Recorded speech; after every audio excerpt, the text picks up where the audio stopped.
Hello, नमस्कार. बरेच दिवस झालं मला बोलायचं होतं. म्हणजे विद्यार्थ्यांसाठी काही सजेशन्स द्या, असं मला बरेच माझे स्टुडंट सांगत असायचे. सो त्यांच्यासाठी एक छोटासा व्हिडिओ एक पार्टमध्ये मी वेगवेगळ्या पार्टमध्ये सांगेन.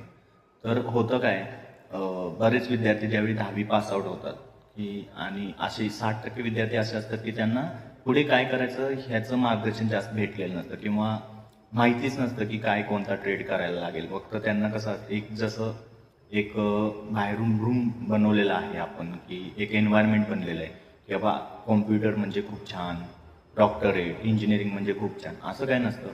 तर ॲक्च्युली त्या विद्यार्थ्यांना समजून घ्यायचं असतं की स्वतः की बाबा मी काय करू शकतो. आणि हे 10वी आणि 12वी होईपर्यंत समजत नाही. इवन मी स्वतःसुद्धा मला सुद्धा समजलं नसेल किंवा असे बरेच शिक्षक वर्ग सुद्धा आहेत की ज्यांना काही माहीत नसतं की आपण ह्या ट्रॅकला कधी जाणार. पण जेव्हा तुम्हाला रिअलाईज होतं की बाबा ह्या गोष्टी मी वेगळ्या पद्धतीने विद्यार्थ्यांना चांगलं शिकवत असतो म्हणून ते समजत असतं. मग तसंच जसं हे करिअर चॉईस आहे, तर 10वी नंतर जर करिअर चॉईस करायचं असेल तर बिंदास पहिल्यांदा तुम्ही एक तर सायन्स करा. जर तुम्हाला खरोखर एक्झाम्स द्यायचे असेल, चांगले गव्हर्नमेंट क्रॅक करायचं असेल, कॉमर्स आर्ट्स देऊन सुद्धा तुम्ही करू शकता. बट सायन्स नंतर काय होत असतं की तुम्हाला मार्क मोकळे भरपूर वेगवेगळे मिळतात. बट असे काही विद्यार्थी असतील ज्यांनी डेडिकेट केलेलं असेल की बाबा मला इंजिनिअरिंगच करायचं आहे, तर त्यांनी 10वी नंतर डायरेक्ट डिप्लोमा घेतलेला सगळ्यात बेस्ट आणि उत्तम पर्याय आहे त्यांच्यासाठी. आणि दुसरी गोष्ट म्हणजे हे करत असताना इंजिनिअरिंग किंवा कुठलंही क्षेत्र करत असताना जे तुमच्या कला आहेत त्या तुम्ही जोपासल्या पाहिजेत.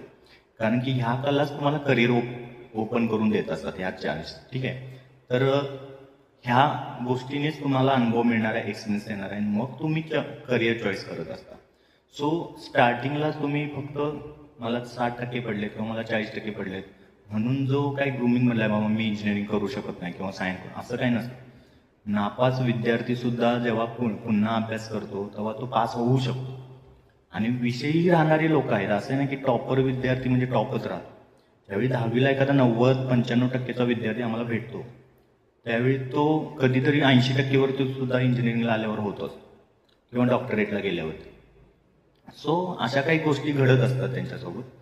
सो प्रत्येकाची माइंड पॉवर ही वेगळी आहे आणि हे त्यांचं ओळखलं पाहिजे ॲक्च्युली ॲज अ फॅकल्टी म्हणून. आणि त्याचबरोबर त्यांना गायडन्स करा. आणि बहुतांश काय होतं, विद्यार्थी आणि पालक हे काय करतात की शाळेवरती किंवा कॉलेजवरती जाऊन ॲडमिशन घेत असताना करिअर गायडन्स घेत असतात. आता तिथले फॅकल्टी हे कसं करणार आहेत की त्यांना जे माहिती आहे जास्त किंवा ज्या क्षेत्रात ते राहिलेले आहेत ते त्या क्षेत्रासाठी वळवण्याचा प्रयत्न केला जातो.